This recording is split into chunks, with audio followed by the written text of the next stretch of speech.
Assalamualaikum warahmatullahi wabarakatuh.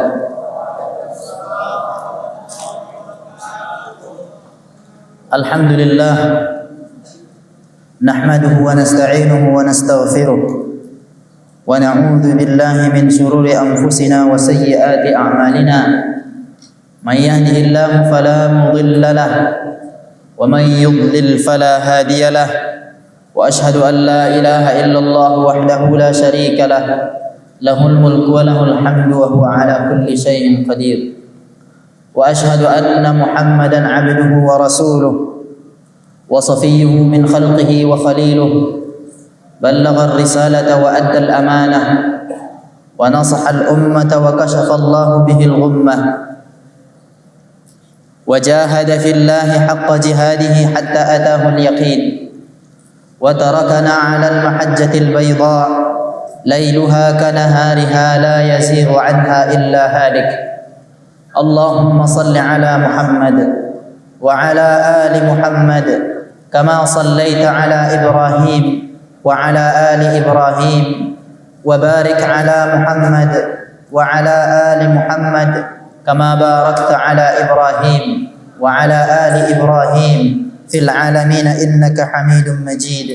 اللهم انفعنا بما علمتنا وعلمنا ما ينفعنا وارزقنا علوما تنفعنا وزدنا علما يا رب العالمين. رب اشرح لي صدري ويسر لي أمري واحلل عقدة من لساني يفقه قولي. أما بعد, peserta daurah yang dirahmati Allah, kita akan melanjutkan pelajaran kita pada sifat salat Nabi sallallahu alaihi wasallam.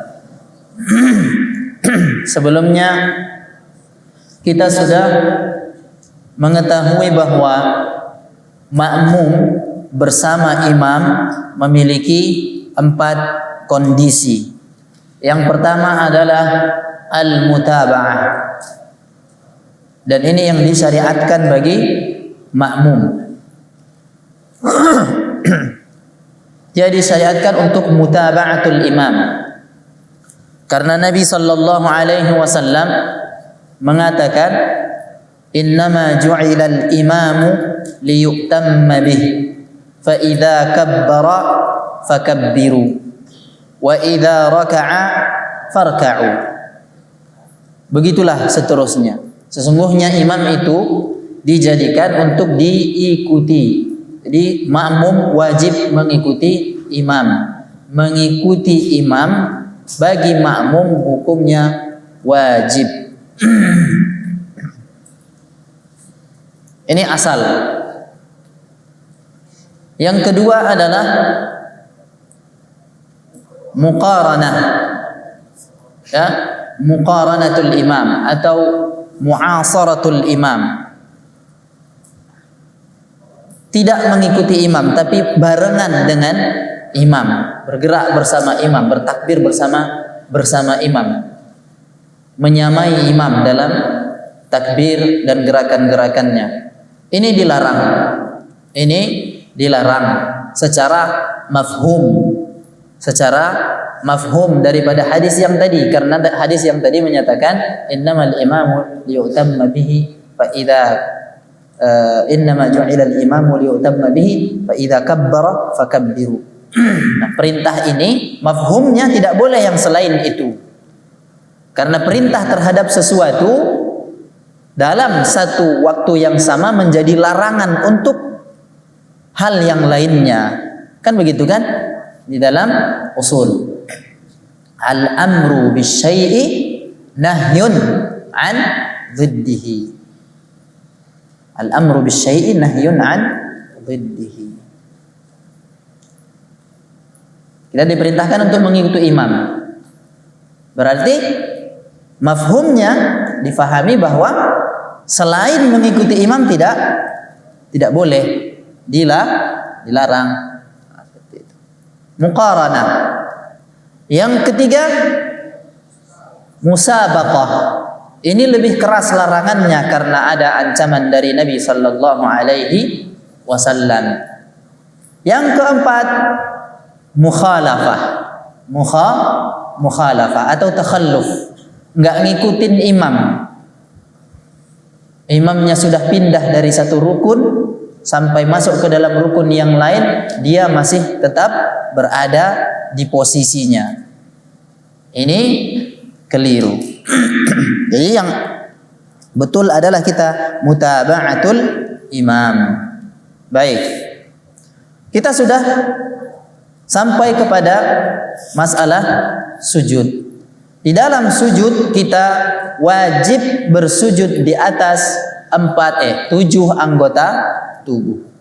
Al-jabhah bersamaan dengan hidung, al-kaffaini kedua telapak tangan, ar-rukbataini kedua lutut, wa atraful qadamaini.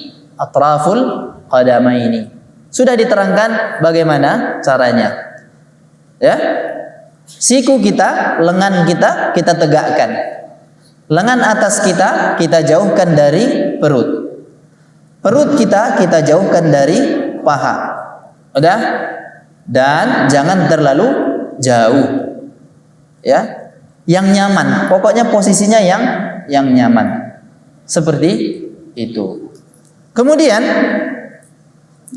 idza sajadal musalli, kalau sudah sempurna sujudnya dan sudah mengucapkan subhana rabbiyal a'la, sudah tuma'ninah dia, thumma nahadha, kemudian dia mau bangkit, fa innahu yukabbir, bersamaan dengan bangkitnya dia mengucapkan Allahu akbar, rafi'an min sujudihi, dalam keadaan dia bangkit dari sujudnya. Fa majmu'u ma dzakarahu asy-syaikh ba'da dzalika 3 masail. Ya. Bentar. Thumma yanhadu minas sujud, bangkit dari sujud. Wa yajlisu bainas sajdataini muftarishan. Ya. Wa yajlisu bainas sajdataini muftarishan. Bangkit dari sujud, ucapkan Allahu akbar. Angkat tangan? Enggak. Tidak angkat tangan. Wa yajlisu bainas sajdataini muftarishan. Duduk di antara dua sujud dengan keadaan muftarish. Muftarish itu seseorang duduk di atas telapak kaki kirinya. Itu namanya duduk iftirash, duduk di atas telapak kaki kiri. Wa kaifiyatu, tata cara duduk iftirash itu adalah an yaj'ala ar-rijla al-yusra firashan lahu. Jadi dia jadikan telapak kaki kiri dan kaki kiri itu sebagai tumpuannya untuk duduk. Ya. Wa yansibur rijlal yumna minal janibil aiman. Sedangkan kaki kanan kita telapaknya tegak berdiri. Ya. Tentu ujung jari-jari kita menekuk mengarah ke kiblat. Ammal yadani, adapun kedua tangan kita, fayadha'u yadahul yumna ala fakhidhihil yumna, letakkanlah tangan kanan di atas paha kanan. Au ala ra'sir rukbah, atau letakkan dia di atas, tepat di atas lutut.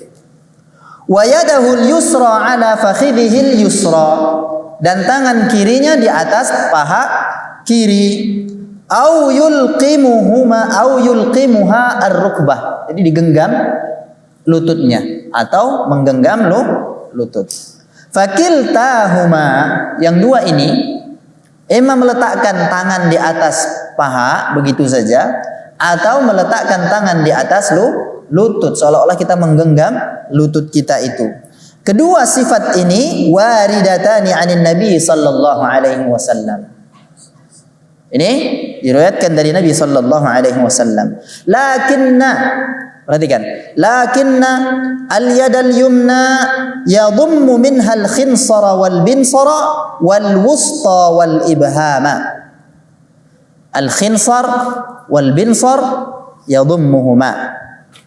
Wal wusta wal ibhama yadhummuha jami'an. Ya?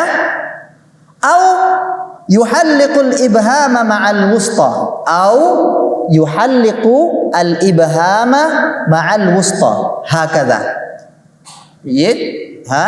Hakadha.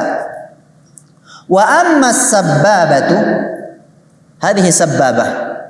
Ini dia sababah, telunjuk. Fatabqa maftuhatan ghaira madmumatin. Biarkan dia. Tidak dikumpulkan. Wa yuharrikuha 'inda ad-du'a. Faqat. Kapan digerakkan? Saat kita berdoa di dalam duduk kita itu. Famathalan, contoh, idza qala rabbi. Kalau kita duduk itu kan kita di antara dua sujud kita mengatakan rabbighfirli, rabbighfirli, iya kan? Atau rabbighfirli warhamni dan seterusnya. Nah, idza qala rabbighfirli yarfa'uha, warhamni yarfa'uha, wa hakadha fi kulli jumlatin du'aiyatin yarfa'uha. Setiap ada lafaz doa dia mengangkat telunjuknya. Asalnya tadi dibiarkan saja. Sudah? Tidak dikumpulkan, hanya dia dibebaskan begini. Setiap ada doa, angkat. Setiap ada doa, angkat. Seperti itu. Ammal yadul yusra, sedangkan tangan kiri, fa innaha mabsutah. Ya udah, dibiarkan saja, dibentangkan saja telapak tangan kiri itu. Walam yarid 'anil nabiy sallallahu alaihi wasallam fi ma a'lam anna al-yadal yumna takunu mabsutah. Wa inna ma warada annahu yaqbidu minha al-khinsar wal binsar. Jadi menurut Syekh Muhammad bin Shalih Al-Utsaimin, beliau menyatakan saya enggak tahu bahwa Nabi sallallahu alaihi wasallam ya membiarkan tangan kanannya, tidak menggenggamnya dengan cara yang seperti sudah dijelaskan tadi. Wa inna ma warada annahu yaqbidu minha al-khinsar wal binsar. Yang sudah nyata ada riwayatnya dari Nabi sallallahu alaihi wasallam adalah bahwa beliau menggenggamkan al-khinsar wal binsar. Al-khinsar jari manis, al-binsar kelingking. Ya, seperti itu. Fa fi ba'd alfadhi hadits Ibnu Umar radhiyallahu anhuma, sebagian lafaz daripada hadis Ibnu Umar radhiyallahu anhuma dinyatakan kana idza qa'ada fi shalah, kalau Rasulullah itu duduk di dalam salatnya. Rawahu Muslim, hadis riwayat Muslim. Ini dalam hal menceritakan keadaan tangan Nabi sallallahu alaihi wasallam. Ya, Rasulullah melakukan demikian itu kalau beliau duduk di dalam salat. Wa fi ba'dihha, dan sebagian riwayat lagi menyatakan idza qa'ada fit tasyahhud, kalau duduknya duduk tasyahhud. Hadis riwayat Ahmad. Kemudian, ini disisipkan sedikit pelajaran usul. Wa taqyidu dzalika bit tasyahhudi la ya'ni annahu la ya'ummu jami'as shalah. Yang pertama, kana yaf'alu dzalika idza qa'ada fis shalah. Dinyatakan bahwa Rasulullah melakukan itu kalau dia duduk di dalam salat. Sementara duduk di dalam salat ada dua macam. Duduk di antara dua sujud dan duduk tasyahhud. Ini kan umum, idza qa'ada fis shalah. Sementara hadis riwayat Ahmad menyatakan idza qa'ada fit tasyahhud. Ini lebih khusus. Duduk yang ini lebih khusus. Maka Syekh Muhammad bin Shalih Al-Utsaimin di sini mengatakan wa taqyidu dzalika bit tasyahhud, diikatnya yang umum tadi dengan duduk tasyahhud, la ya'ni annahu la ya'ummu jami'as shalah, tidak bermakna bahwa keadaan itu tadi tidak berlaku pada semua salat, pada duduk di semua salat. Dah? Li'anna ar-rajiha min aqwalil usuliyin, karena yang rajih daripada pendapat para usuliyin, annahu idza dzukira al-umumu thumma dzukira ahadu afradihi bihukmin yutabiquhu fa inna dzalika la yaqtadi at-takhsis. Paham?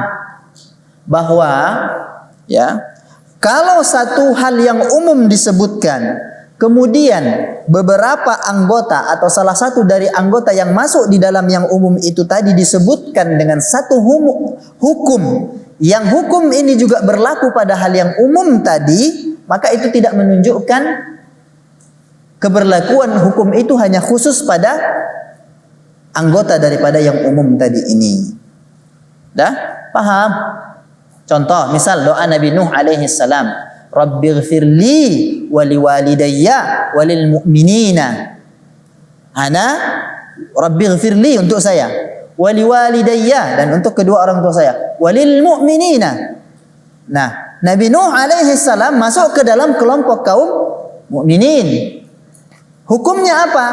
Ighfir, al-maghfirah, mendapatkan maghfirah. Ini tidak menunjukkan bahwa maghfirah ini hanya berlaku khusus untuk Nabi Nuh saja dan kedua orang tuanya. Sedangkan yang umum tadi tidak berlaku, bukan. Berlaku untuk semuanya. Berlaku untuk semuanya. Hanya saja penyebutan afradul umum, sebahagian anggota daripada hal-hal yang masuk ke dalam yang umum itu tadi menunjukkan al-inayah. Pengkhususannya adalah lil inayah contohnya. Dia disebutkan sebagai tanbih. Ada perhatian yang lebih besar di situ. Tapi dia tidak keluar daripada hukum yang bersesuaian dengan yang umum tadi. Paham? Kalau dikatakan, "Famathalan idza qulta akrim at-talabah." Akrim at-talabah. At-talabah ya'ummu jami'at tullab wat talibat. Akrim at-talabah. Muliakanlah mahasiswa. Semua mahasiswa harus dimuliakan. Kemudian akrim Muhammadan. Kemudian muliakan juga si Muhammad, yang di mana Muhammad ini merupakan salah satu dari mahasiswa yang ada. Ini tidak menunjukkan bahwa harus Muhammad saja yang dimuliakan. Semua mahasiswa harus dimuliakan, termasuk si Muhammad. Tapi si Muhammad mendapatkan perhatian yang lebih. Paham? Fahal dzikru fulanin fi hadhihi al-hal yaqtadi takhsis al-ikram bihi? Jawabannya tidak. Kalla. Kama annahu lamma qala Allah Ta'ala tanazzalul malaikatu war-ruhu fiha. Ya, surah Al-Qadar. Lam yakun dzikrur ruhi mukhrijan li baqiyatil malaikah. Seperti firman Allah Subhanahu wa taala, tanazzalul malaikatu. Malaikat-malaikat turun fiha. Pada malam Lailatul Qadar. Al-malaikah war ruh itu adalah julukan untuk Jibril alaihi salam, ya. Ini tidak bermakna bahwa Jibril saja yang turun, enggak. Tapi seluruh ada malaikat-malaikat yang memang diturunkan Allah Subhanahu wa taala, termasuk di dalamnya Jibril alaihi salam. Wal muhim, yang penting, anna dzikra ba'di afradil 'am bi hukmin yuwafiqul 'amma la yaqtadi at-takhsis. Ini kaidahnya tadi. Penyebutan satu bagian di antara yang umum dengan satu hukum yang bersesuaian dengan keadaan yang atau perkara yang umum itu tadi tidak mengeluarkan yang khusus ini tadi dari hukum yang berlaku pada al-umum itu tadi. Walakin yakunu takhsisu hadzal fardi bidzikri li sababin yaqtadih. Tapi memang dia disebutkan karena memang ada maksudnya. Ya, ada sebab yang mendorong itu. Imma lil inayati bihi aw li ghairi dzalik. Sama ada itu untuk menunjukkan satu perhatian yang lebih atau sebab yang lain. Wal muhimmu annani ila sa'ati hadhihi la a'lamu annahu warada anna al-yad al-yumna tubsatu 'ala al-fakhidhi al-yumna fi halil julusi baina sajdatain. Paham masalah ini? Kita bercerita tentang duduk di antara dua sujud. Ya. Dalam keadaan ini tangan kita menurut Syekh Muhammad yang kanan itu digenggam seperti yang tadi. Telunjuk dibiarkan. Dah? Digenggam begini ya, atau begini. Ada yang begini. Ini la yarid. Saya perhatikan ada sebagian orang salatnya membuat tangannya seperti ini. Tapi ingat posisinya ini masih di antara dua sujud. Nanti kita akan dapatkan komentar dari mualliknya ya. Wa qad warada dzalika sharihan fi hadits Wa'il bin Hujr fi Musnad al-Imam Ahmad. Ada hadis Wa'il di Musnad Imam Ahmad yang menyatakan bahwa hal ini dinukil secara sharih bahwa Rasulullah melakukan itu di semua duduk Nabi sallallahu alaihi wasallam di dalam salat. Dan alladzi qala anhu ba'du ahli ilm, sebagian ahli ilmu bil hadis menyatakan isnaduhu jayyid, isnadnya jayyid, wa ba'dhum naza'a fihi. Ini menunjukkan di sini beliau bercerita tentang adanya perselisihan pendapat para ulama tentang hadis yang dijadikan dalil untuk permasalahan ini. Walakin nahnu fi ghinan anhu fil waqi'. Sebenarnya kita enggak perlu dengan perselisihan-perselisihan itu. Li'annahu yakfi an naqul, cukup kita katakan, inna sifata allati waradat bin nisbati lil yadil yumna huwa al-qabdu. Dalam keadaan duduk seperti ini, sifat yang datang dari Nabi sallallahu alaihi wasallam hanyalah menggenggam, al-qabdu. Walam yarid annaha tubsat. Jadi enggak pernah disebutkan bahwasanya tangan kanan itu dibiarkan terbuka. Fatabqa ala hadhihi as-sifah hatta yatabayyana lana min as-sunnati annaha tubsatu fil julusi baina as-sajdatayn. Sampai datang dalil yang menerangkan bahwa telapak kanan itu dibentangkan, tidak digenggam. Sampai datang dalil yang sahih, barulah kita akan mengamalkan yang seperti itu. Ini menunjukkan apa? Tamassuknya Syekh Muhammad bin Shalih Al-Utsaimin dengan sunnah yang beliau tak ketahui. Segitu yang beliau tahu, itu yang dipegangnya erat. Sampai dia datang, dia ketahui hal yang lain yang lebih kuat lagi. Wa fi hadzal julusi yaqul, dalam duduk ini, duduk di antara dua sujud, seseorang yang sedang salat mengatakan rabbighfirli warhamni wahdini wajburni wa'afini warzuqni.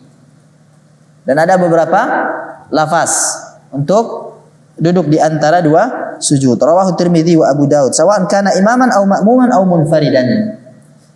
Baik imam atau makmum atau orang munfarid. Ya. Jadi perhatikan, ya. Ada beberapa masalah yang harus diperhatikan. Masalah yang pertama adalah kaifiyatul julus bainas sajdatain. Kaifiyatul julus bainas sajdatain. Duduk di antara dua sujud. Caranya bagaimana? Ya. Ada dua cara. Ada dua cara sifat, ya.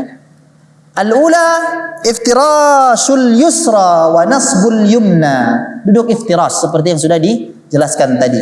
Kita duduk di atas telapak kaki kiri kita dan menegakkan telapak kaki kanan kita dengan membuat jari-jari kita menekuk menghadap ke kiblat seperti yang kalian lakukan. Banyak. Dah? Wa hadha aktsarul manquli 'anil Nabi sallallahu alaihi wasallam. Riwayat yang paling banyak dinukil tentang ini dari Nabi sallallahu alaihi wasallam untuk masalah ini, ya, yang seperti ini. Duduk di atas telapak kaki kiri dan menegakkan telapak kaki kanan. Yang kedua, di antara sifat duduk di antara dua sujud ini, nasbul qadamaini ma'an. Begini. Nasbul qadamaini ma'an. Udah? Nasbul qadamaini ma'an. Wal asabi'u ila jihatil qiblati jalisan 'alaihima. Kita tegakkan kedua telapak kaki kita, kanan dan kiri. Sementara itu jari kita menekuk semuanya menghadap kiblat. Kemudian kita duduk di atas kedua kaki kita itu. Dah? Wahiyallati tusamma iqa'an. Inilah yang dinamakan dengan duduk iqa'. Iqa'. Faqad thabata hadza minas sunnah. Jadi ini sahih, ya, di dalam sahih Muslim. Namun perlu diperhatikan, wala yushra'ul iqa'u fi sholati illa fi hadzal mahalli baina sajdatain. Duduk iqa' seperti ini tidak disyariatkan kecuali hanya pada duduk di antara dua sujud. Paham, ya? Jadi kalau duduk tasyahud jangan iqa'. Iya. Ada tanbih dari pensyarahnya di sini. Wa idza kana ahlul baladi lam tadruj 'adatuhum 'alaiha. Kalau di kampung kita masyarakat belum tahu, belum mengenal sunnah ini, duduk iqa', udah kama taqaddam, fakama taqaddam, maka yang lebih bijaksana adalah kita meninggalkan sunnah duduk iqa' ini terlebih dahulu sampai kita jelaskan kepada mereka sampai mereka faham dulu. Fa inna minas sunnah tarkus sunnati ta'lifan lil qulub. Ini penting, ini kita pahami. Fa inna minas sunnah, di antara sunnah, tarkus sunnah, meninggalkan sunnah, ta'lifan lil qulub, ta'lifan lil qulub, sebagai bentuk untuk merangkul masyarakat, merangkul objek dakwah kita, ya. Jadi dalam berdakwah kita perhatikan kadar pemahaman orang lain juga, supaya kita tidak cenderung menimbulkan keributan dengan anggapan bahwa kita mutamassikun bis sunnah, walakin fil haqiqah huwa jahilun bis sunnah, ya, begitu. Baik. Masalah yang kedua, kaifiyatu wad'il yadain, tata cara meletakkan kedua tangan di atas paha. Di menurut syarihnya di sini, lam yathbut 'anin nabi sallallahu alaihi wasallam fi kaifiyatil wad'il yadaini ha huna hadis. Enggak ada hadis yang sahih tentang meletakkan tangan di atas paha itu. Mau begini, tidak ada penjelasan. Makanya Syekh Muhammad Nasiruddin Al-Albani tidak memberikan perhatian pada hadis-hadis itu. Di dalam kitab sifat salat Nabi enggak ada antum mendapatkan keterangan tentang ini. Sifat salat Nabi punya Syekh Muhammad Nasiruddin Al-Albani. Wa amma ma yadhkuruhu katsirun min al-fuqaha min annahu thabata 'an an-nabi sallallahu alaihi wasallam bi annahu yad'u yadahu al-yumna 'ala fakhidhihi al-yumna fa na'am. Adapun yang masyhur dari perkataan para fuqaha bahwa Nabi sallallahu alaihi wasallam meletakkan tangan kanan di atas paha kanan, ya memang betul. Lakin laisa hadza mahallu al-wad'i. Ya, dengan cara seperti itu tadi, dengan cara menggenggam tangan Nabi sallallahu alaihi wasallam, memang iya, selalu tangan kanan diletak di atas tangan kiri. Tapi perkaranya menggenggam atau tidak menggenggam, ya.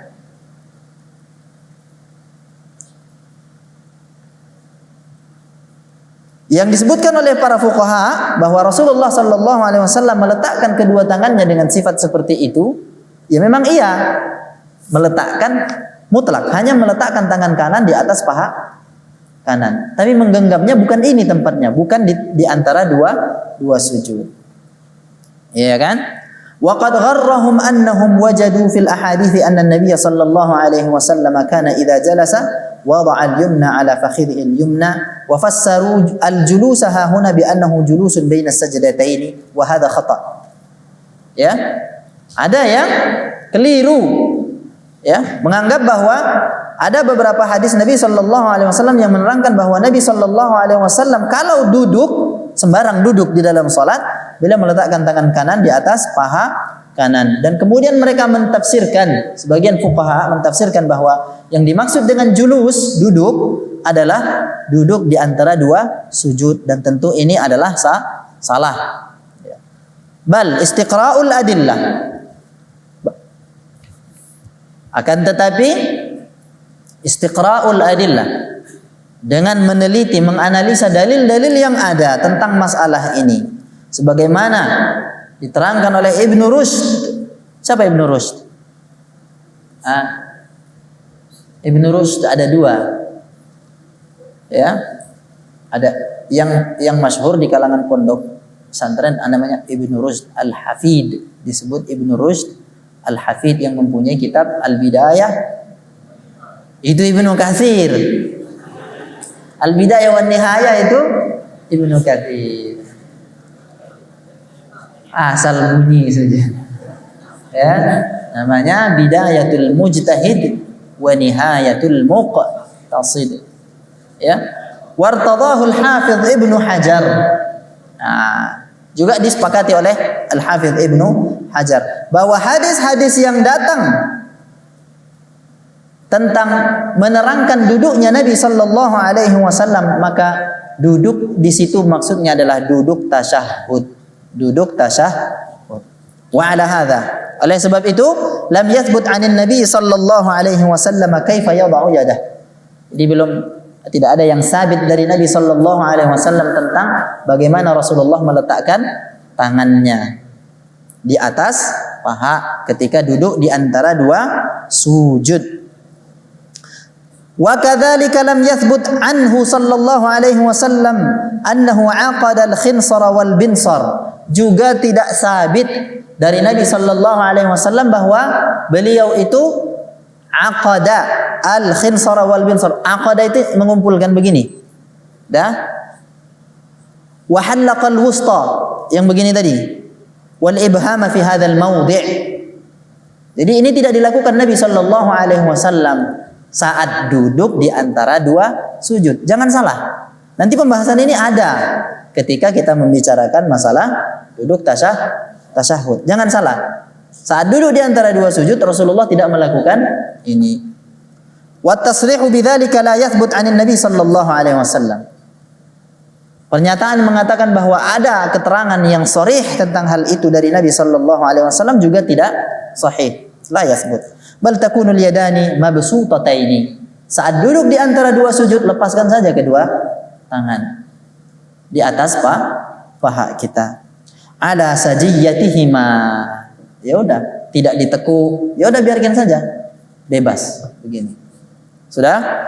Amal mas'alatu tsalisah. Masalah yang ketiga adalah wa huwa dzikru fi hadzal mahal. Apa lafaz zikir yang diucapkan saat duduk di antara dua sujud? Fasabitu 'anil Nabi sallallahu alaihi wasallam fi hadzal mahall huwa qaulu rabbighfirli. Yang sahih dari Nabi sallallahu alaihi wasallam adalah ucapan rabbighfirli. Amma ziyadat, adapun tambahan-tambahan, falam tathbut 'anil Nabi sallallahu alaihi wasallam wal isnadul ladzi ruwiyat bihi isnadun mu'allal.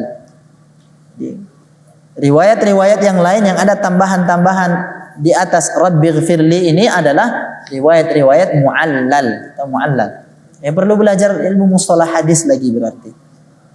Ada illahnya. Ada illahnya. Fa in qulta.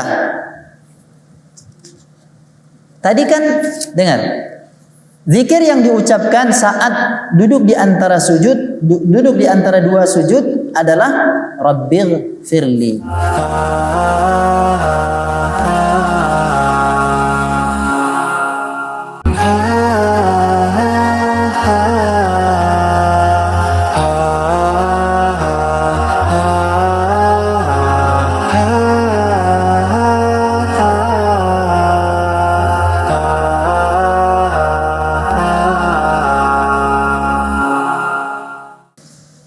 Di sini ada tanbih tentang satu permasalahan doa yang dibacakan oleh imam. Fa in qulta, kalau kau mengatakan kaifa yufridul imamud dhamir, bukankah tadi imam mengatakan kalau dia sebagai seorang imam, lah kok dia ngomongnya rabbighfirli padahal kan dia imam. Sementara Rasulullah sallallahu alaihi wasallam telah mengatakan ya tentang seseorang yang menjadi imam tapi dia mengkhususkan doa untuk dirinya sendiri, maka dia telah dianggap berkhianat pada makmumnya. Fal jawabu ala dzalika, maka jawabannya anna hadza fi du'ain yu'minu alaihi al-ma'mum. Jawabannya bahwa larangan itu ya tidak boleh mengkhususkan doa untuk diri sendiri wahai imam, ya. Itu apabila doa yang diaminkan oleh makmum. Ya. Sesungguhnya seorang imam kalau dia mengkhususkan doa untuk dirinya sendiri padahal doa itu diaminkan oleh makmum, maka dia dianggap berkhianat. Contoh misalnya di dalam salat witir atau saat membaca doa kunut, ya kan? Maka seyogianya imamnya mengatakan Allahumma hdina fi man hadait. Jangan mengkhususkan Allahumma dini fi man hadait. Ya kan seperti itu. Jadi tidak mengkhususkan doa khusus untuk si imam saja, untuk doa yang diaminkan oleh makmum. Adapun doa-doa yang diucapkan dalam kesendiriannya enggak apa-apa. Misalkan saat sujud, dia enggak apa-apa seorang imam untuk mendoakan dirinya sendiri. Ya kan? Baik.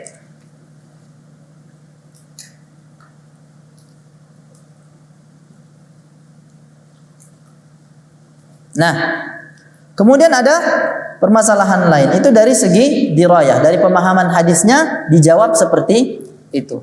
Dari segi riwayat sebenarnya hadis itu juga dhaif. Dari segi riwayat hadis itu juga dhaif. Ya kan? Dan ada tanbih di sini. Kalaupun kita membaca doa qunut, ya, doa qunut oleh syarih di sini, katanya saya tidak berpandangan bahwa doa qunut itu selalu dimulai dengan Allahumma dina fiman hadait. Ini yang pertama.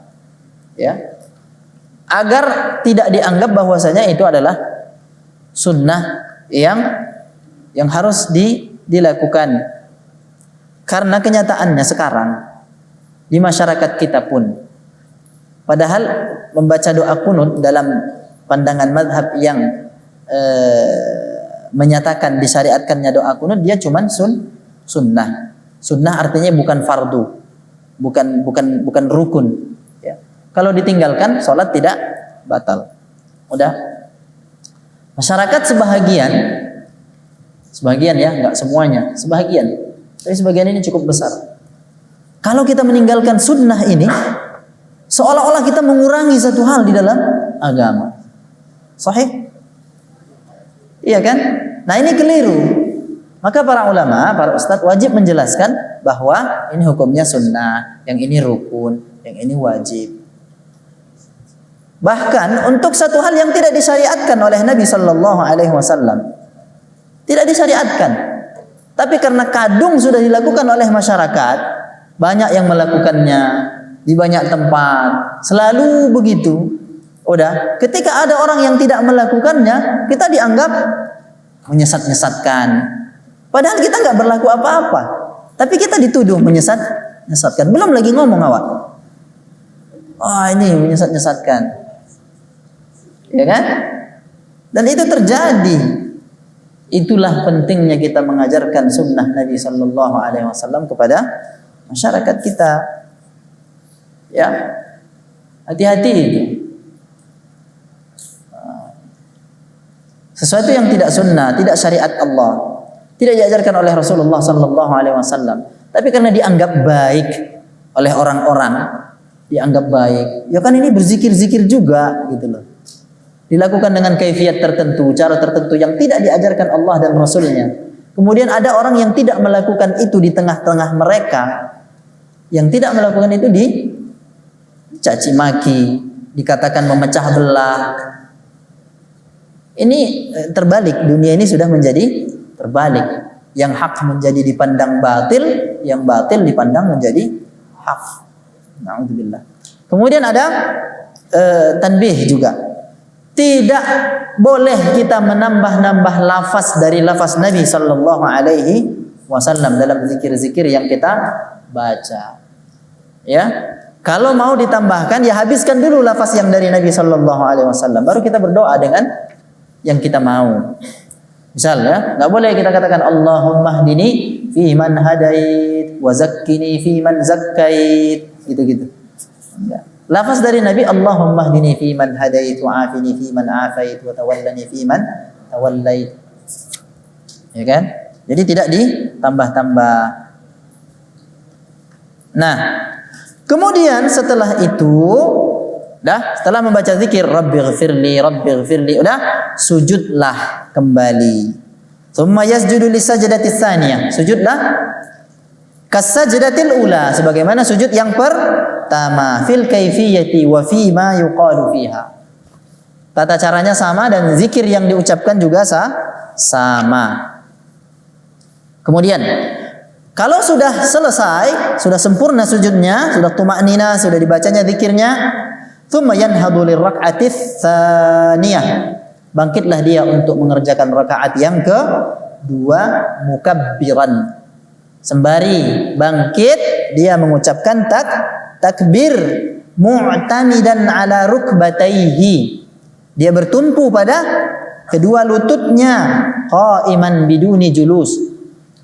Tahu? Gitu selesai sujud, langsunglah bangkit mengucap Allahu Akbar dan bertumpu kita kepada kedua lutut tanpa duduk. Tanpa duduk. Ini ingat, ini masih mau berdiri di rakaat yang kedua. Wa hadha huwa al-masyhur min madhhab al-Imam Ahmad. Ini pendapat yang masyhur dari madhab Imam Ahmad. Wa qila, ada juga yang mengatakan bal yajlis. Dia duduk. Begitu selesai sujud yang kedua, kita mau bangkit untuk rakaat yang kedua, maka kita duduk sejenak. Thumma yaqumu mu'tamidan ala yadayhi. Kemudian dia bangkit setelah duduk yang sebentar itu, baru dia bangkit dengan bertumpu pada kedua tangannya. Paham ya? Kama huwal masyhuru min madhhab Syafi'i. Ini masyhur dari mazhab Imam Syafi'i. Ya intinya ada yang begini, ada yang begitu. Wa hadhil jalsatu masyhuratun 'indal ulama. Duduk ini yang dilakukan setelah sujud yang kedua untuk bangkit pada rakaat yang kedua ini disebut dengan sujud istirahah. Sujud istirahah. Jalsatul istirahah. Duduk istirahat. Wa qad ikhtalafa al-ulama. Jadi ada perselisihan ulama di sana. Rahimahumullahu taala fi masyru'iyatiha. Dalam hal apakah dia disyariatkan atau tidak. Sebagian mengatakan hal itu disyariatkan. Faqala ba'dhum fa idza qumta ila thaniyati aw ila ar-rabi'ati fajlis. Duduk. Setelah sujud yang kedua, mau bangkit untuk rakaat yang kedua, maka duduklah. Tsumman had mu'tamidan ala yadayka. Kemudian bangkitlah engkau dengan bertumpu kepada kedua tanganmu. Imma ala sifatil ajin atau ajin. Orang kalau ngadon gimana?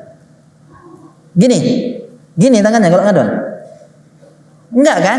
Ya begini, dibentangkan tangannya.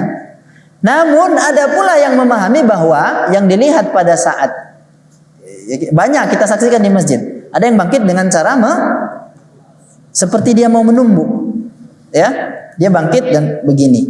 Nah, nanti kita akan dapatkan keterangan syarih. Bagaimana sih sifat ajin itu, ya?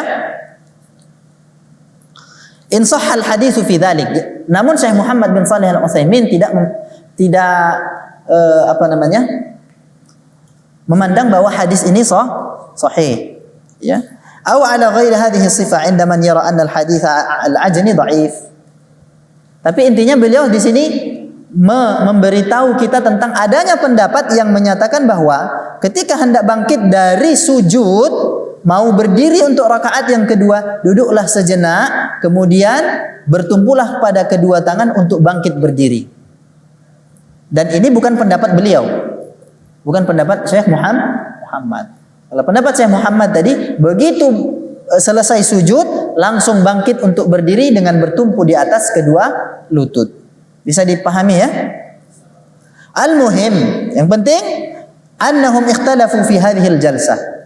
Duduk yang dilakukan setelah sujud yang kedua ini ada perselisihan pendapat di sana. Ada yang menyatakan bahwasanya itu mustahabbatun mutlaqan. Pokoknya dia mustahabbah, dia termasuk sunnah mutlaqan. Secara mutlak. Pokoknya harus dilakukan. Bukan harus sih, pokoknya boleh dilakukan. Mutlaqan. Wa minhum man yara annaha ghairu mustahabbin ala sabilil itlaq. Ada juga yang memandang bahwa hal itu tidak mustahab secara mutlak.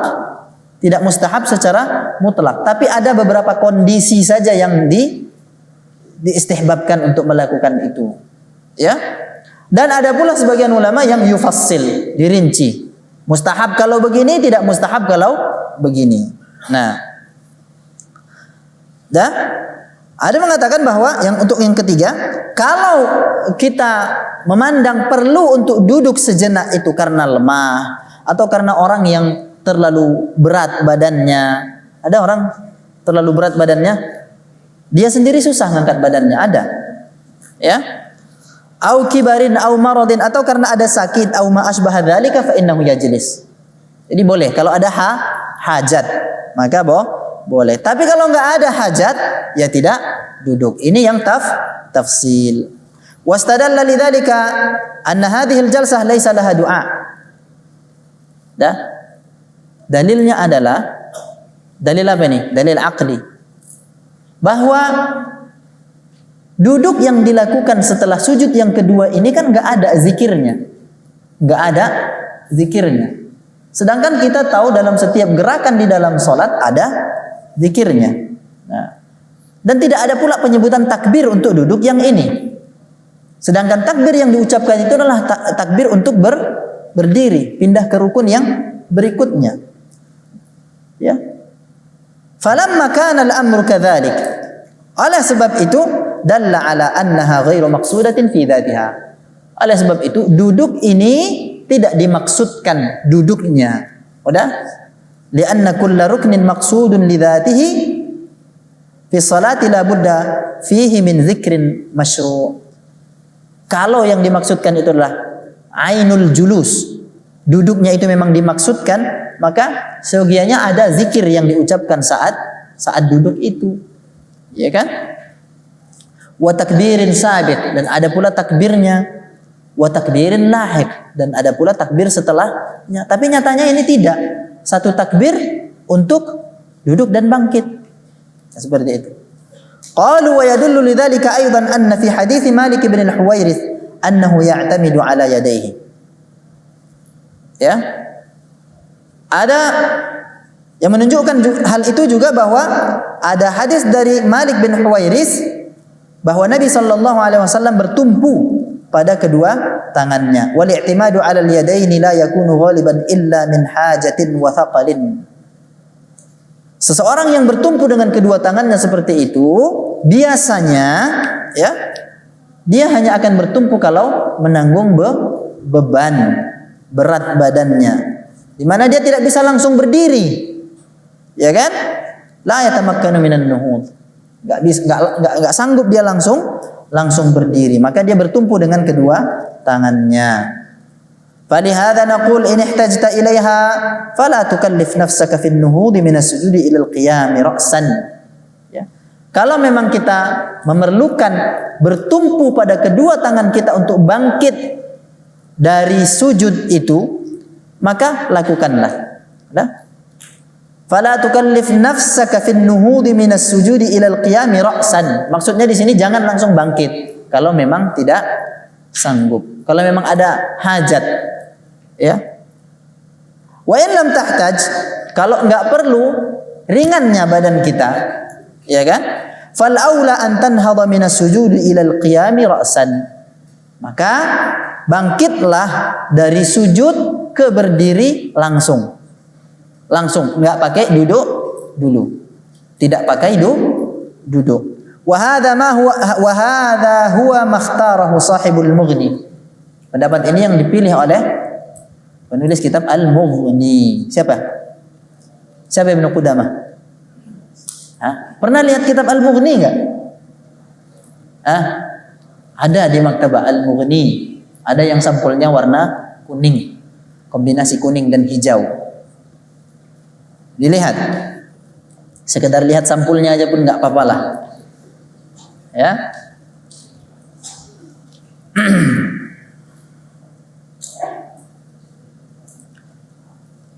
وهذا هو ما اختاره صاحب المغني ابن قدامة المعروف بالموفق رحمه الله تعالى وهو من أكابر أصحاب الإمام أحمد وأظنه اختيار ابن القيم في زاد المعاد أيضا. Jadi ini pendapat yang dipilih Ibnu Al-Qayyim juga.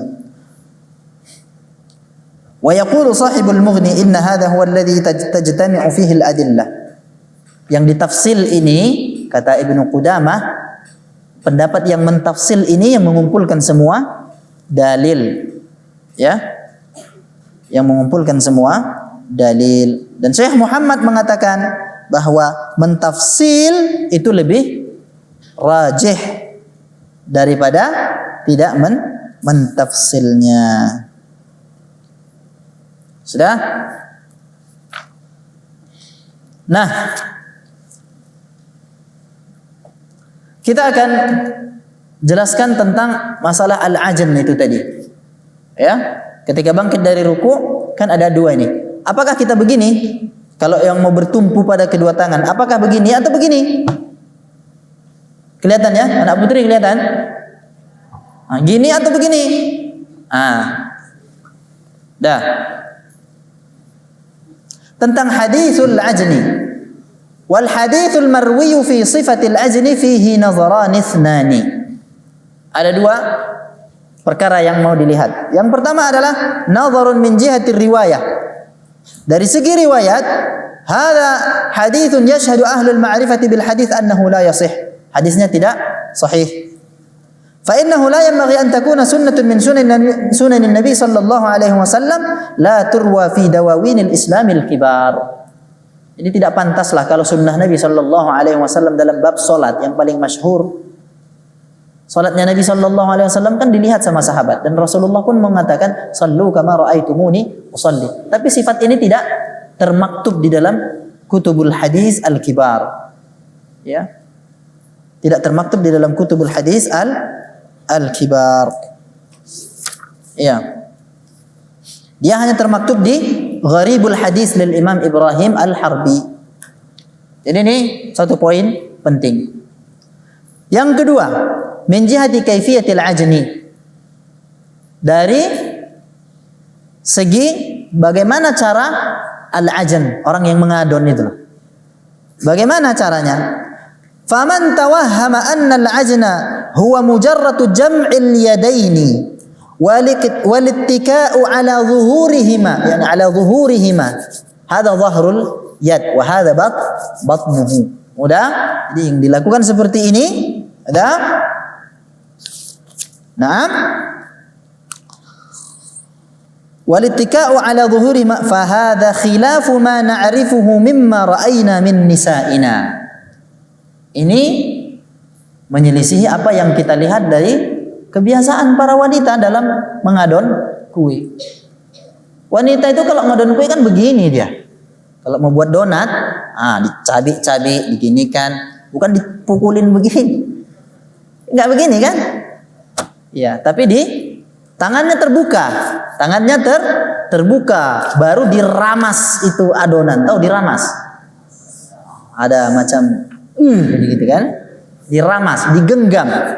Tangannya terbuka. Ya. Wa mimma ta'rifuhu al-'arabu fi lisaniha. Dan juga menyelisihi apa yang sudah biasa diucapkan oleh orang-orang Arab. Fa innana nara an-nisaa ya'jinna bi hadhihi as-sifah. Ya kan? Kan kita ngelihat kalau perempuan atau ada yang laki-laki bikin donat. Ada, kadang-kadang lebih enak donatnya laki-laki ya. Iya. Jadi begini, kan dibuka tangannya. Bukan dari awal nggak ada begini ngadon donat, nggak ada. Begini. Ya kan? Diaduk tepung itu diaduk, kasih air sedikit-sedikit, baru nanti diremas-remas, baru dipukulkan begini. Iya kan? Kalian ngebayangin apa? Ngebayangin adonan? Hah? Istighfar.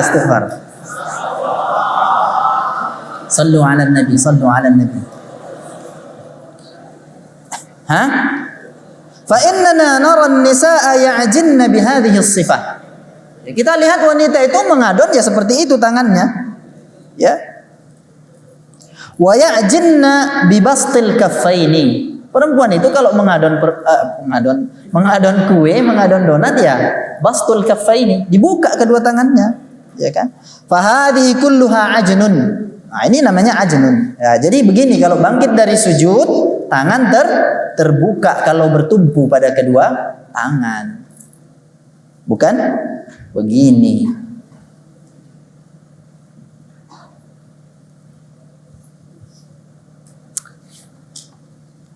Syekh Abdul Salam As-Suwair, ada potongan video yang beliau yang Anda lihat kemarin, mengatakan begini.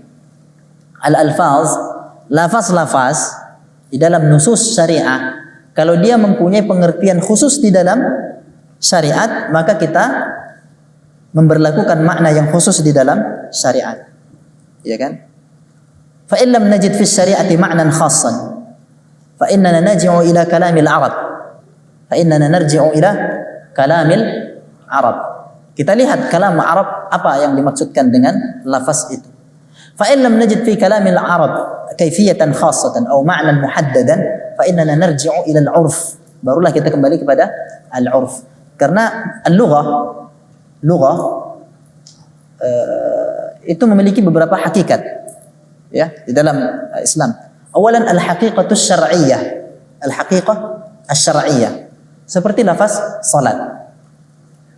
Yang pertama namanya haqiqah lughawiyah. Al-haqiqah al-lughawiyah. Hakikat secara bahasa. Makna aslinya itu apa? Sudah? Seperti kata salat. Makna hakikatnya di dalam bahasa adalah ad-du'a, doa. Kemudian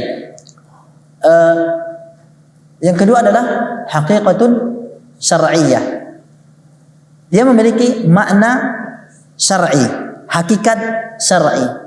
Di dalam nas-nas syariat, kalau kita temukan dia memiliki makna istilah syar'i, maka yang dimaksudkan di dalam nas itu adalah istilah yang syar'i itu, bukan makna lughawi. Seperti salat. Semua lafaz salat di dalam syariat, ya maknanya adalah makna khas di dalam syariat. Yang ketiga adalah makna urfi, haqiqah urfiyah, al-haqiqah al-urfiyah. Ketika dia tidak memiliki satu batasan yang khusus di dalam bahasa atau syariat, maka dia kembali kepada haqiqah urfiyah. Contohnya apa? Contohnya apa? Yang kembali kepada haqiqah urfiyah. Seperti kata as-sadaqah, sadaqah, mahar. Sudah. Maknanya secara bahasa ya pemberian sadaq yang diberikan menjadi hak seorang istri. Tapi bagaimana hakikat? Adakah batasannya di dalam syariat? Di dalam bahasa Arab ada batasannya harus sekian juta? Enggak. Tidak ada. Nah, ini kembali hakikatnya dikembalikan kepada urf. Seperti itu. Atau kata safar, safar perjalanan jauh.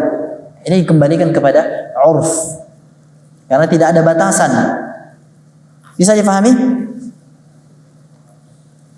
Ya nanti belajar lagi usul fikih ya. Nanti belajar lagi lebih dalam. Jadi lafaz-lafaz itu kalau kita temui dia memiliki haqiqah syar'iyyah, maka kita kembalikan kepada haqiqah syar'iyyah. Kalau kita tidak temukan namun dia ada di dalam nusus syariah, maka kita kembalikan kepada haqiqah lughawiyah indal Arab. Kalau kita tidak temukan juga hakikatnya seperti apa, maka yarji' ila al-haqiqah al-urfiyah. Kembali kepada al-urf.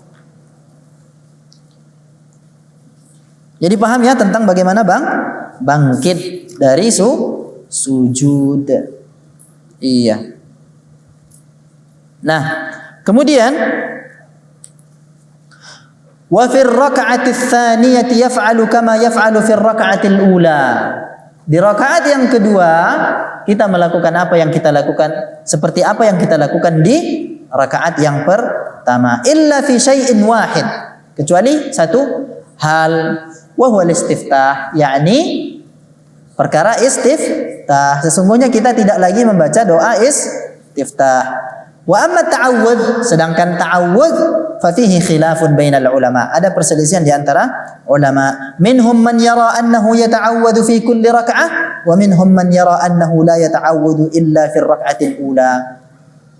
Sebagian ulama menyatakan bahwa untuk ta'awudz, isti'adzah sebelum membaca Al-Fatihah, ada yang menyatakan bahwa itu dilakukan setiap rakaat. Ada pula yang mengatakan cukup di rakaat yang pertama saja. Ya, permasalahan juga penting untuk diperhatikan khususnya oleh para makmum. Kalau kau masuk sedangkan imam sudah mulai membaca Al-Fatihah di dalam salat jahriyah misalnya, ya sudah, kau wajib mendengarkan. Wajib mendengarkan. Dan wajib melakukan perkara yang memang diwajibkan atasmu, yaitu membaca surah Al-Fatihah. Jangan sudah masbuk Allahu Akbar, imam sudah membaca atau imam sedang ruku, kita membaca Subhanakallahumma, ya kan? Atau Allahu Akbar kabira, atau Allahumma ba'id baini. Baca doa istiftah. Tidak. Kita harus melakukan yang wajib. Ya. Kalau imam sudah tasyahud kita datang, maka ikutin imam. Tak pula kita membaca istiftah, ya. Namun yang perlu diperhatikan saat kita menjadi seorang masbuq, ini banyak yang yang masih keliru. Akhi, kalau kita masbuq, ya, kita harus masuk ke dalam solat itu dengan takbiratul ihram.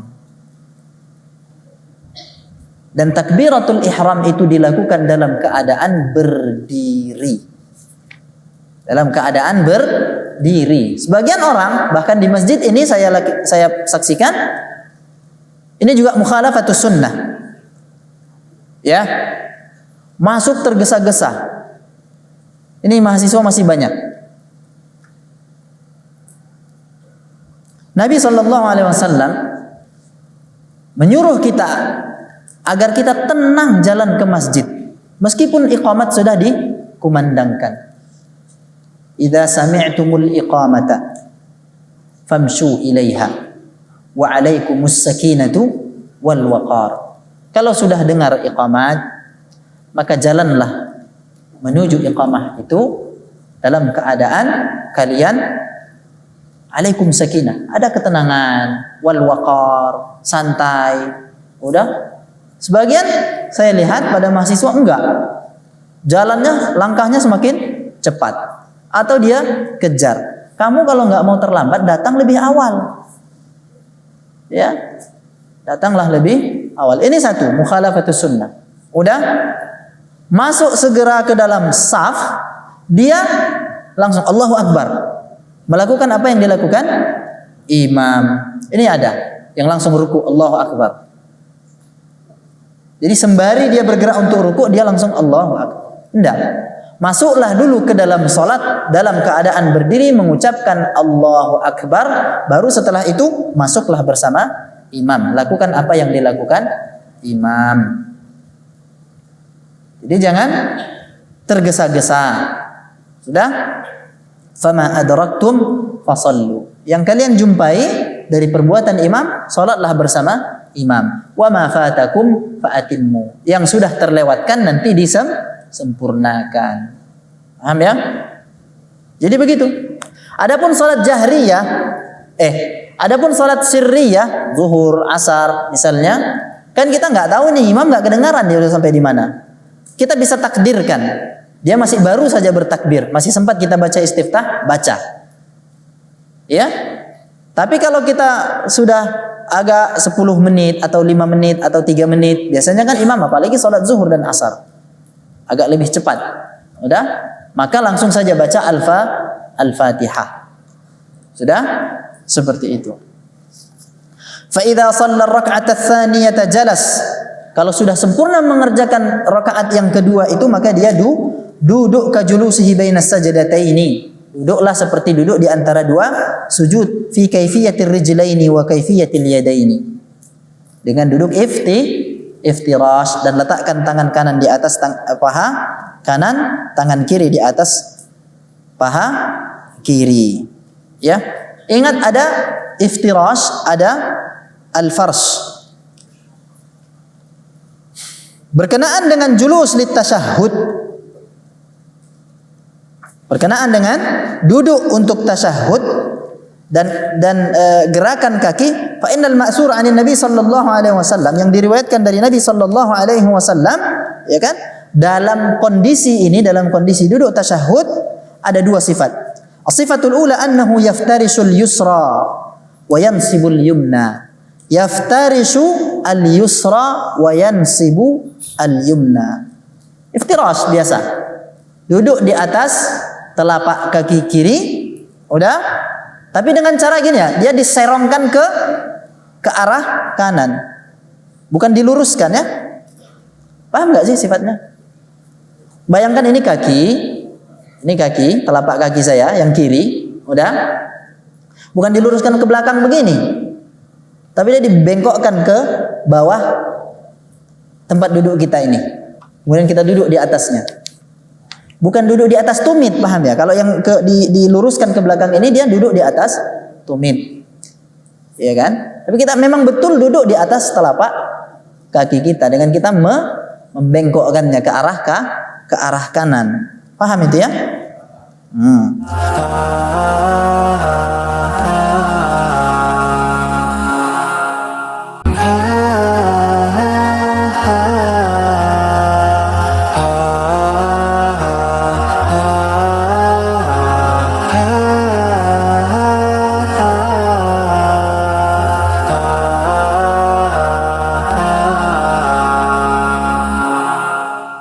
Wasifatu tsaniyah annahu yafrishul yusra wa yafrishul yumna.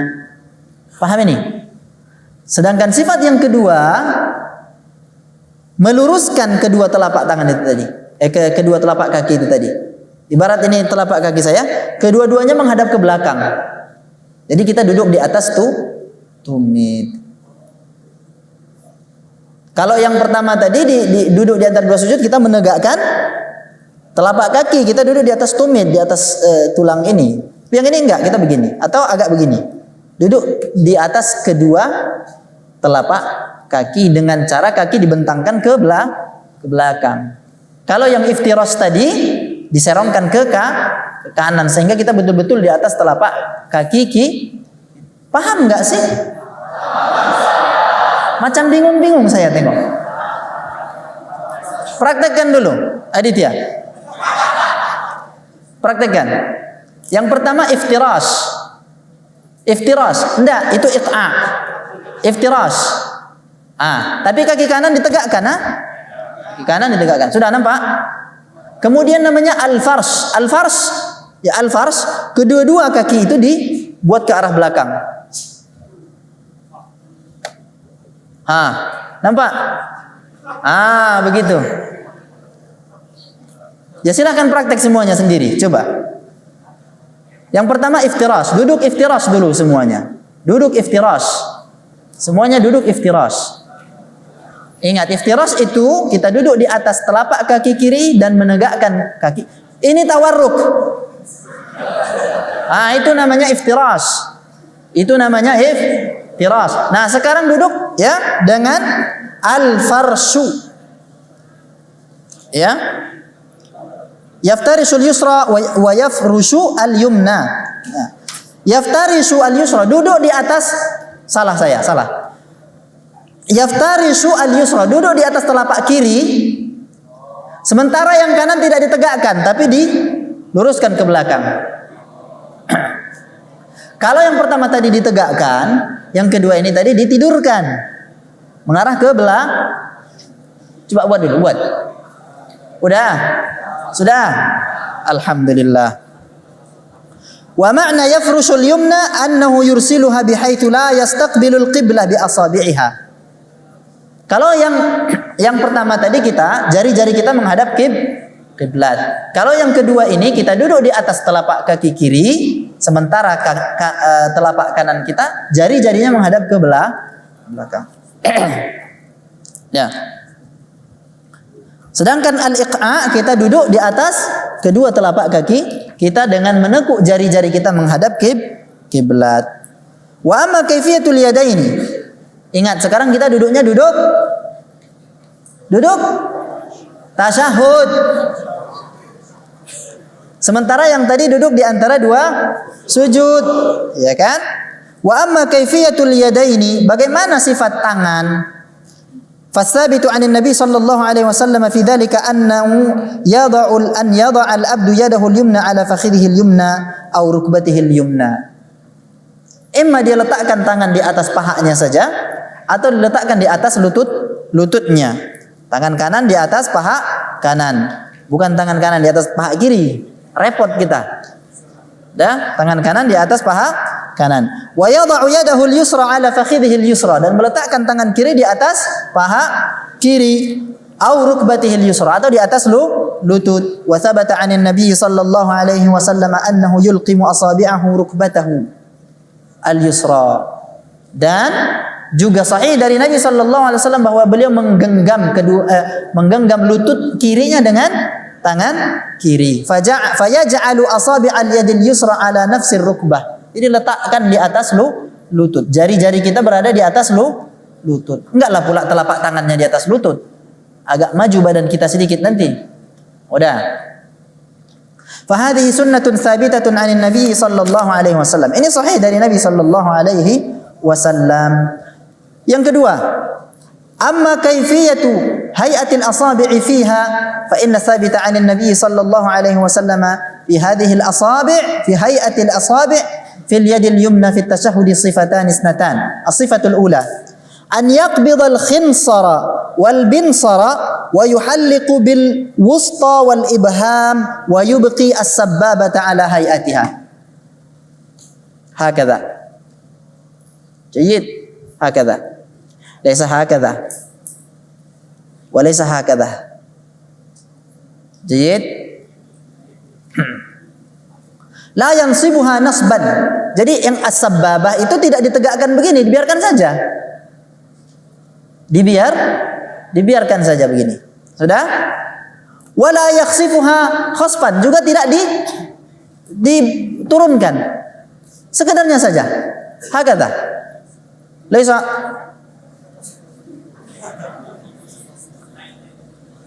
hakadha jiddan la. Hal hakadha. Kok ada yang merem-merem jadinya? Hah? Khusyuk sekali dia. Ya. Ini yang pertama. Sederhana saja. Bal yaj'aluha ala hay'atiha. Ya, yaqbidu al-khinsara wal binsara wa yuhalliqu al-ibhama wal wusta wa yubqi as-sabbabata ala hay'atiha. Khalas hakadha faqat. Khalas? Wasifatu tsaniyah annahu yaqbidu jami' al-asabi' illa al-isba' as-sabbabah. Yang kedua, caranya adalah menggenggam semua. Nah, begini kan? Kecuali yang telunjuk. Wa takunu sabbabatu ala hay'atiha. Hakadha. Jayyid, enggak terlalu diangkat, juga enggak diginikan. Enggak diginikan juga. Laisa hakadha, ha? Bukan gini. Dibiarkan saja seperti itu. Sudah? Amma tahrikus sabbabah. Nah, ini masalah. Adapun menggerakkan jari telunjuk. Fas-sahihu annahu lam yathbut 'anil Nabi sallallahu alaihi wasallam annahu harrakaha. La yathbut 'anil Nabi sallallahu alaihi wasallam annahu harrakaha. Bal ats-tsabitu 'anil Nabi sallallahu alaihi wasallam annahu asyara ilaiha. Yang sahih adalah bahwa Nabi memberi isyarat dengan sabbabah, telunjuk. Wal isyaratu takunu bila tahrik. Dan saat memberi isyarat tanpa menggerakkan. Ya. Wal haditsul waridu fi an-nahyi an tasmiyatil isba'i sabbabah la yasih. Ada hadis tapi enggak sahih yang menyatakan bahwa enggak boleh menamai jari telunjuk dengan sabbabah. Hadisnya enggak sahih. Jadi orang Arab nyebutnya ini as-sabbabatu atau al-musabbihatu atau as-sabbahatu. Seperti itu. Khalas, intahaina. Alhamdulillah, ila hadzal qadar fi hadzal yaum. Insyaallah pada pertemuan selanjutnya mungkin masih bisa kita buat 2 pertemuan lagi atau 1 pertemuan sudah habis insyaallah.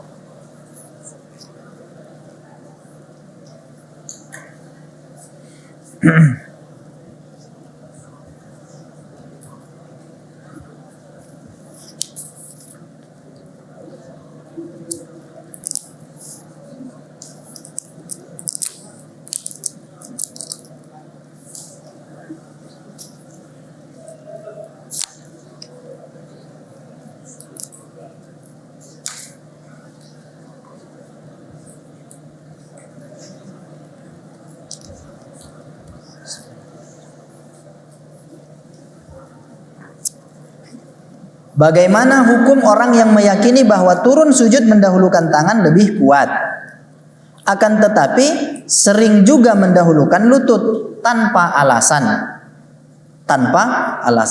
dan mengatakan bahwa boleh dua-duanya karena perbedaan ulama. Nah, ini keliru.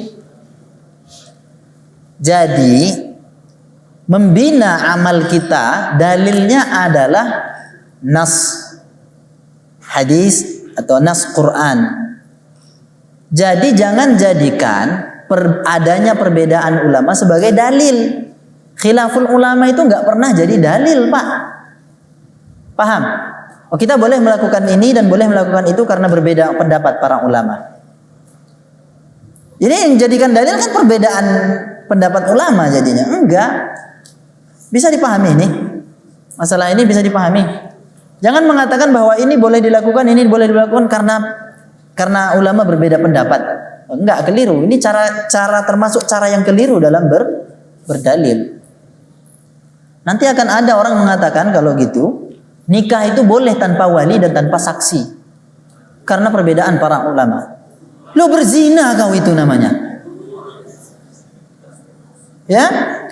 Ini keliru dalam beristidlal. Jadi adanya perbedaan ulama dalam satu permasalahan bukan dia yang jadi dalil. Tapi lihatlah ulama yang berbeda itu masing-masing dalilnya apa. Gitu loh. Paham ya? Nah, jadi enggak betul.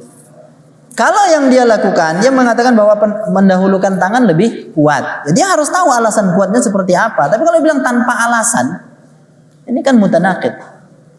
Ya. Ingat, adanya perbedaan ulama dalam satu permasalahan bukan menjadi dalil bolehnya kita mengikuti yang mana saja. Paham itu ya? Jadi ini kita menjadikan adanya perbedaan itu sebagai dalil untuk mengikuti yang mana saja. Ya, keliru itu. Keliru itu. Ya. Yaitu keliru. Ustaz, bacaan tasyahud awal itu sampai mana, Ustaz? Apakah cuman sampai syahadat atau sampai salawat Nabi, Ustaz? Syukran. Bacaan tasyahud itu bacaan sampai syahadat. Sampai syahadat. Namanya tasyahud. Namanya tasyahud. Paham? Sampai syahadat. Sampai asyhadu an la ilaha illallah wa asyhadu anna Muhammadan abduhu wa rasuluh, atau asyhadu anna Muhammadar Rasulullah. Apakah perbedaan antara salat wanita dan laki-laki? Seperti merenggangkan karena perempuan diperintahkan untuk menutupi tubuhnya. Gak ada perbedaan salat antara perempuan dengan laki-laki. Sama saja. Rasulullah mengatakan sallu kama ra'aitumuni usalli. Justru yang menyatakan berbeda perlu mendatangkan dalil. Dan ini yang dinyatakan oleh Syekh Muhammad Nasiruddin Al-Albani di dalam kitab Sifat Salat Nabi. Mengapa musannif kitab tidak memulai kitabnya dengan bab niat, tetapi memulainya dengan takbir? Karena bagaimana kitab fikih dimulai dengan bab sebagian gini, Pak. Rasulullah kalau ditanya kenapa dimulai dengan bab takbir, karena Rasulullah mengatakan miftahuha tahrimuha takbir wa tahliluha taslim. Ya kan?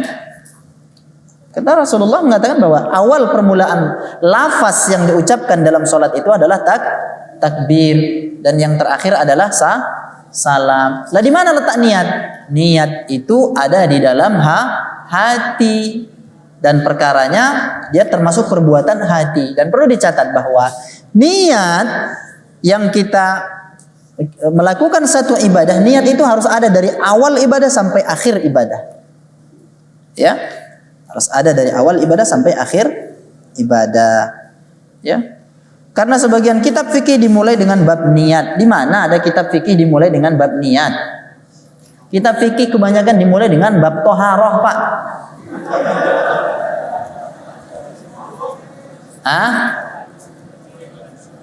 Iya.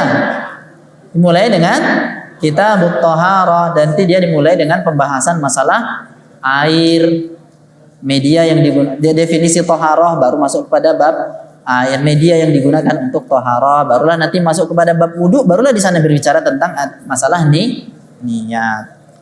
Kayaknya perlu baca kitab fikih. Saya nggak tahu kitab fikih mana yang dibaca itu.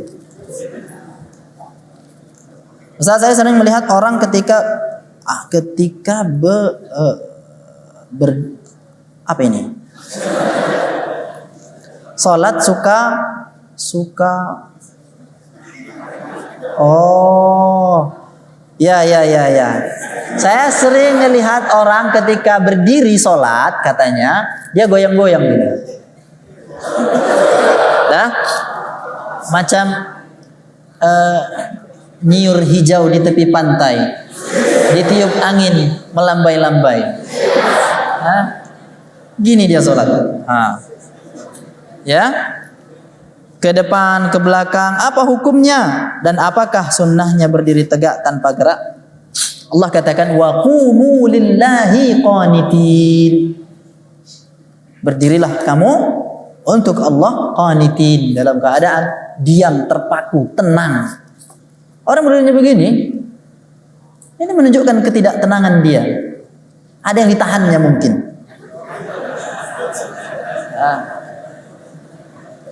Dan ada yang kebiasaan. Ya ini salah. Kalau dia lakukan itu banyak, batal sholatnya. Karena dia melakukan hal yang tidak perlu di dalam sholat.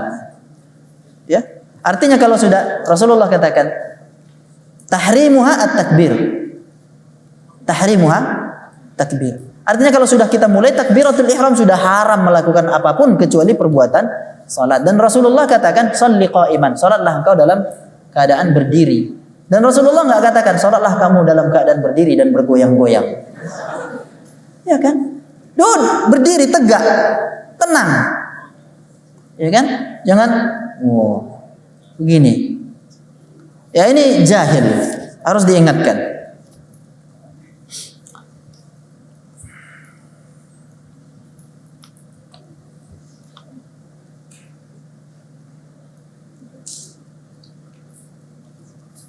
Bentar ya, ini panjang kali pertanyaannya. Belum lagi yang putri.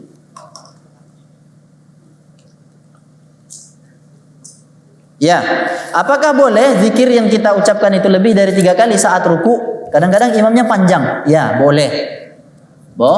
Boleh. Begitupun saat sujud. Kemudian,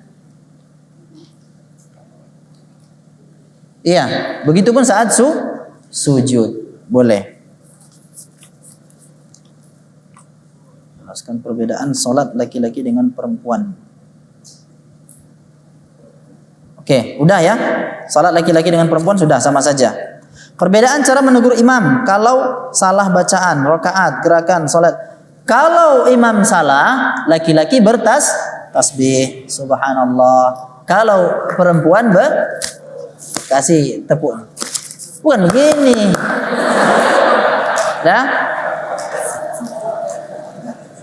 Dah, gini saja, dah. Tapi ada hal yang harus perhatikan. Jadi makmum pun seyogianya perlu memahami tentang hukum salat. Yang mana rukun, yang mana wajib, yang mana sunnah. Pernah satu kejadian, seorang imam salat dan kebetulan imamnya paham tentang fikih salat. Salat Isya. Udah? Ternyata imamnya lupa duduk tasyahud awal. Sudah? Sementara imam berdiri. Yang kita pelajari bahwa kalau imam sudah tegak berdiri, sudah masuk ke dalam rukun yang berikutnya, sedangkan tasyahud awal ini adalah wajib salat, maka dia tidak boleh kembali. Teruskan saja. Makmum yang ngotot, subhanallah di belakang. Subhanallah disuruh imamnya balik, padahal si makmum yang jahil. Kejadian di sini kejadian. Maka si imam kasih kode ini, bangkit. Kalau imam lupa tasyahud awal, sementara dia sudah tegak berdiri, maka dia harus tetap tegak berdiri, melanjutkan rakaatnya, dan makmum wajib mengikuti imam. Yang ditinggalkan itu bukan rukun. Ikuti imam. Jadi nanti kamu jangan ngotot, ini imamnya enggak duduk tasyahud awal. Subhanallah. subhanallah. Sampai yang di belakang, subhanallah. Akhirnya karena si imam nggak mau duduk karena dia paham, makmumnya keluar meninggalkan jamaah. Ini terjadi. Di masjid kita di belakang sini sudah pernah terjadi beberapa kali seperti itu. Ada yang mengingatkan, ada yang tidak mengingatkan, langsung aja keluar karena imamnya salah. Inilah kejahilan. Inilah kejahilan. Jadi dalam perkara mengingatkan imam juga perlu ilmu.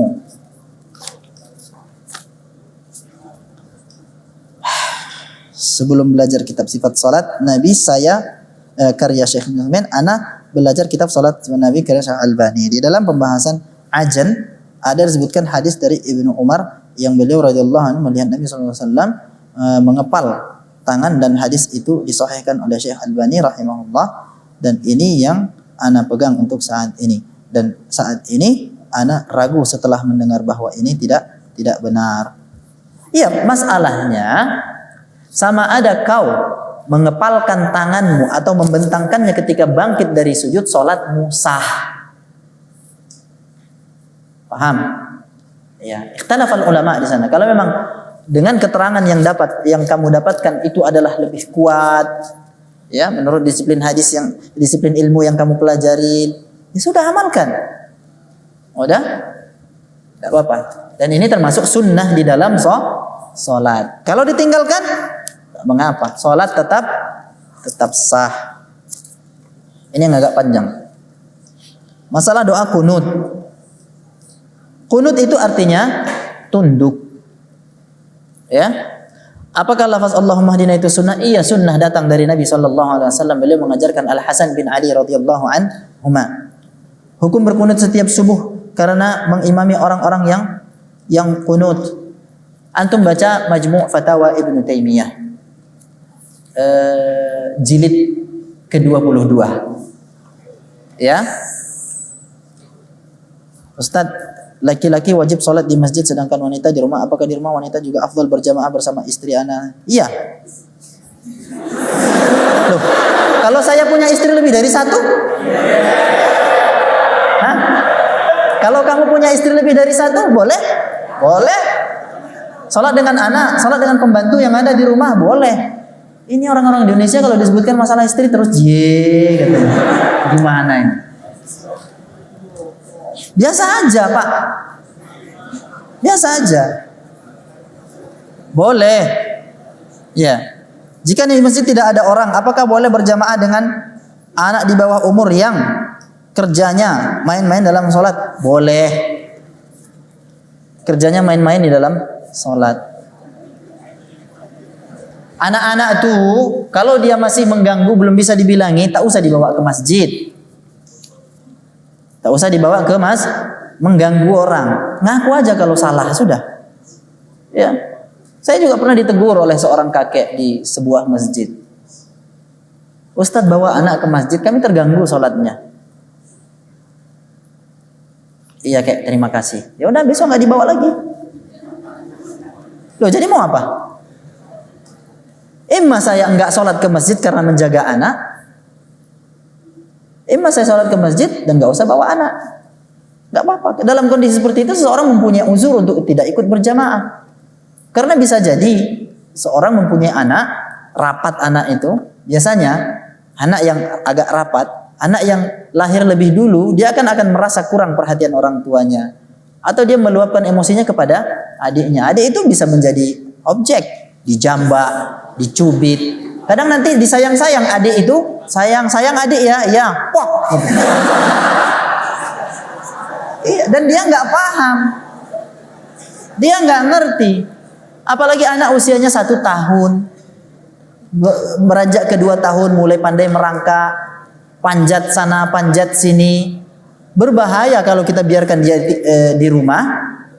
Udah, maka tak perlu dibawa ke masjid. Kita tak usah ke masjid daripada kita merusak sholat orang lain, karena kaidahnya la darara wala dirar. Ada uzur saat itu. Ya jaga anak di rumah, sholat di rumah. Seperti itu. hukum seorang imam yang mengkhususkan memanjangkan sujud akhir? Nggak ada, bid'ah. Iya, karena mengkhususkan sujud yang terakhir saja itu perlu dalil. Kalau selalu dilakukan ya itu bid'ah.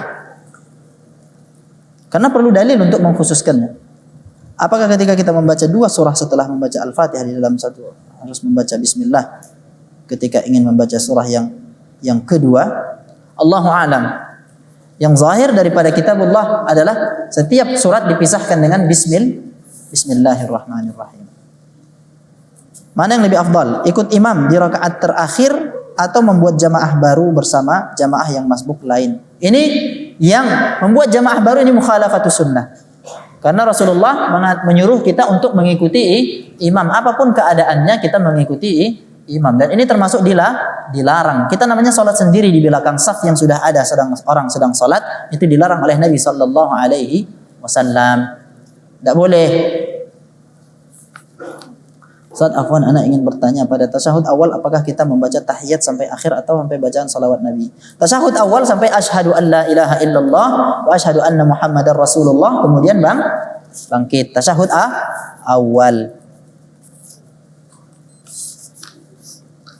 Saya mau bertanya berkaitan dengan merapatkan saf. Apakah perempuan juga merapatkan saf seperti laki-laki, yakni bahu bertemu bahu dan tumit bertemu tumit? Karena kemarin saya dengar jika perempuan hanya wajib merapatkan bahu saja karena struktur tubuh laki-laki dan perempuan berbeda, sehingga sering saya temui kaki saya bersentuhan dengan kelingking saja dan saya merasa tidak nyaman.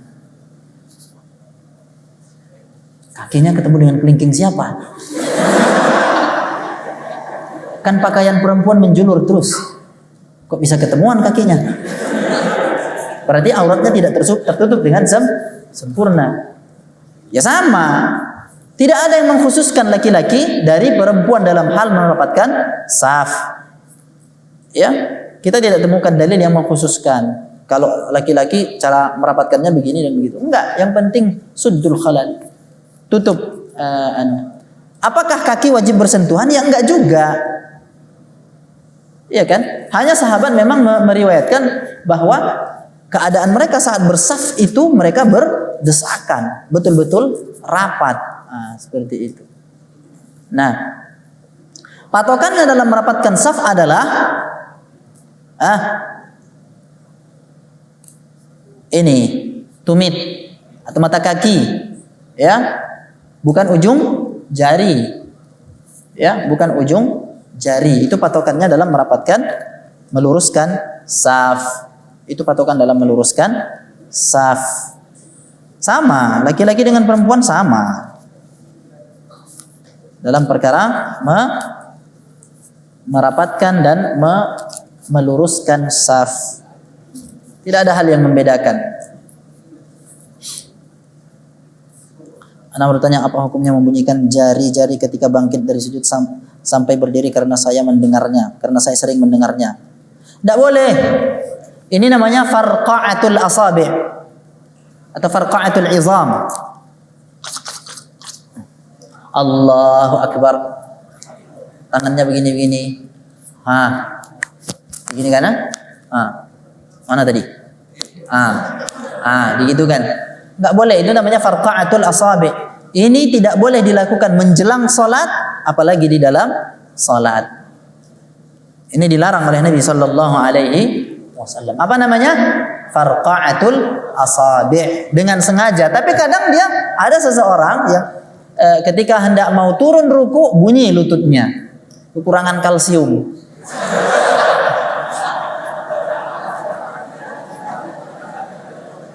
Ya, atau kekurangan zat apa pada tulangnya, di sendinya, ya kan? Ya, coba dibaca, di browsing di internet. Itu tandanya apa kalau sendi-sendi kita itu digeser sedikit bunyi, geser sedikit bunyi, besok digeser sedikit lepas.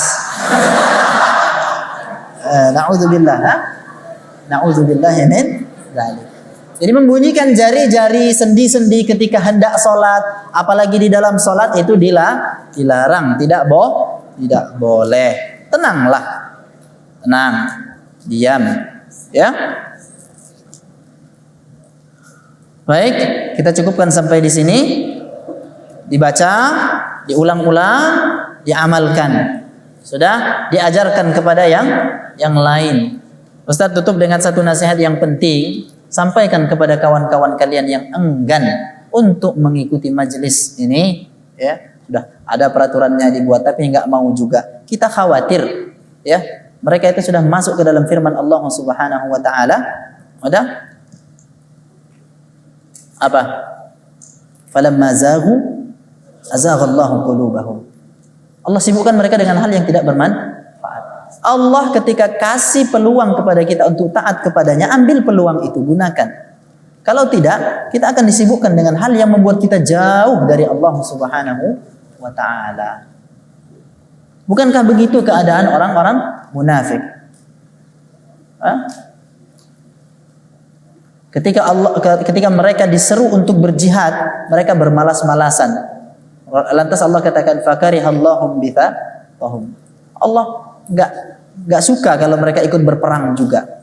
Ya sudah, akhirnya mereka disibukkan dengan hal-hal yang tidak bermanfaat. Apalah untungnya? Ingat-ingat selalu firman Allah Subhanahu wa taala, wal 'asr innal insana lafi khusr illa alladhina amanu wa 'amilus salihati wa tawashaw bil haqqi wa tawashaw bis sabr.